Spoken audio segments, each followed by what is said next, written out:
नमस्कार, news police रिपोर्टरमध्ये तुम्हा सर्वांचं स्वागत। डहाणू तालुक्यातील उरसे गावात एका शेतकऱ्याच्या तब्बल 16 एकर मालकीच्या जमिनीची खोटी कागदपत्रे तयार करून परस्पर विक्री केल्याचा धक्कादायक प्रकार उघडकीस आला आहे। या प्रकरणी विजय जाधव यांनी पालघरचे पोलीस अधीक्षक यतीश देशमुख तसेच वानगाव पोलीस ठाण्यात अधिकृत तक्रार दाखल केली असून संपूर्ण प्रकारामुळे परिसरात खळबळ उडाली आहे। मिळालेल्या माहितीनुसार विजय जाधव आणि त्यांच्या कुटुंबियांच्या नावे उरसे गावात 16 एकर जमीन असून अनेक वर्षांपासून ही जमीन त्यांच्या कब्जा वहिवाटीत आहे।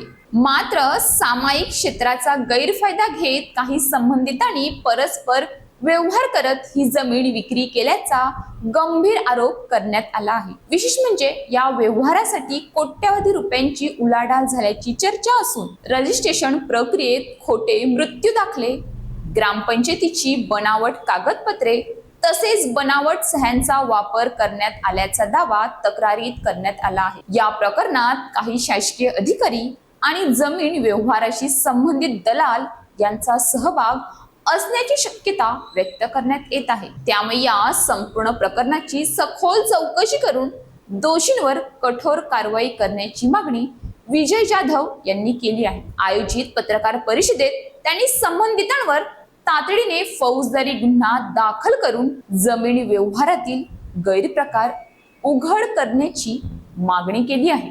आमची 225 गट नंबरची जागा, त्याच्यामध्ये ती सामायिक जागा आहे, पण त्याच्यापैकी 2 कुटुंब जे आहेत, विनोद लक्ष्मण पाटील आणि चैत्या मुळा फसाला यांनी ही सामायिक जागा असताना सुद्धा आम्हाला कोणत्याही प्रकारची कल्पना न देता खोटे मृत्यू दाखले घेऊन आणि त्या खोट्या मृत्यू दाखल्यांच्या आधारावरती परस्पर प्रशासनाला त्यांनी खोटी माहिती देऊन आणि हे फेरफार करून ही जागा परस्पर विकलेली आहे।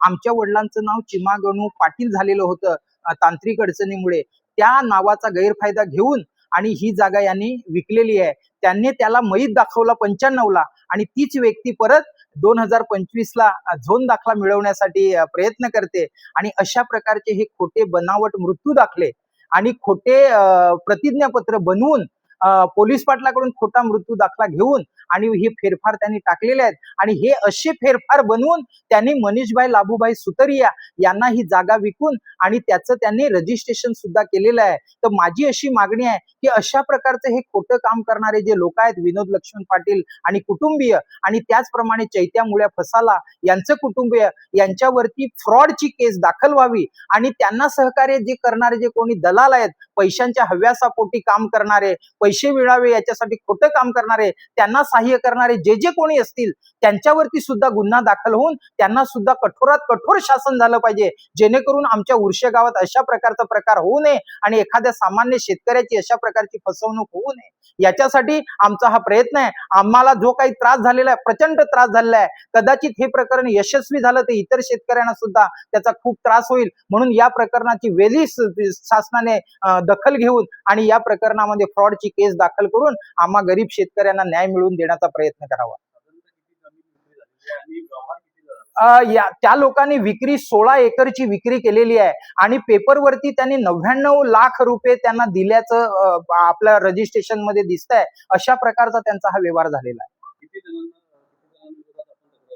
10 जणांविरुद्ध तक्रार केली आहे। विनोद लक्ष्मण पाटील, अर्चना अतुल तपकिरे, रामचंद्र गणू पाटील, गीता गोपाळ पाटील, स्वप्नील गोपाळ पाटील, निलेश गोपाळ पाटील, पांडू गणू पाटील, चैत्या मुळ्या फसाला, नंदू मुळा फसाला आणि रेजिना गंगाराम गोरवाला या 10 जणांवरती ही जागा विकणारे हे आहेत, त्यांच्यावरती आम्ही तक्रार दाखल केलेली आहे पोलीस स्टेशन।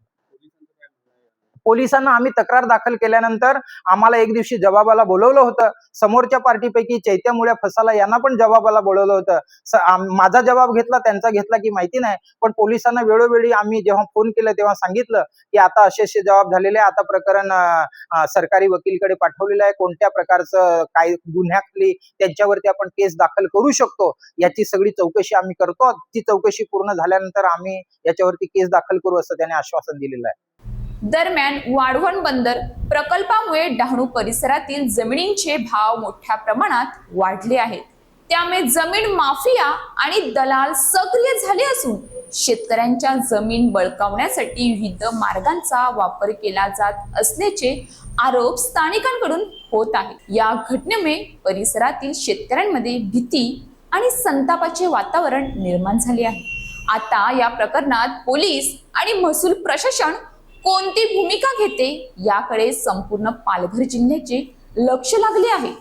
शेतकऱ्यांच्या घामाची किंमत जमिनीच्या भावापेक्षा मोठी असते, पण जेव्हा कागदपत्रांवरच शेतकरी संपला जातो तेव्हा व्यवस्था कुणाच्या बाजूने उभी आहे हा प्रश्न जनतेसमोर उभा राहतो। अशाच ताज्या बातम्यांसाठी आमच्या न्यूज पोलीस रिपोर्टर चॅनलला लगेच सबस्क्राईब करा आणि बेल आयकॉन दाबायला विसरू नका।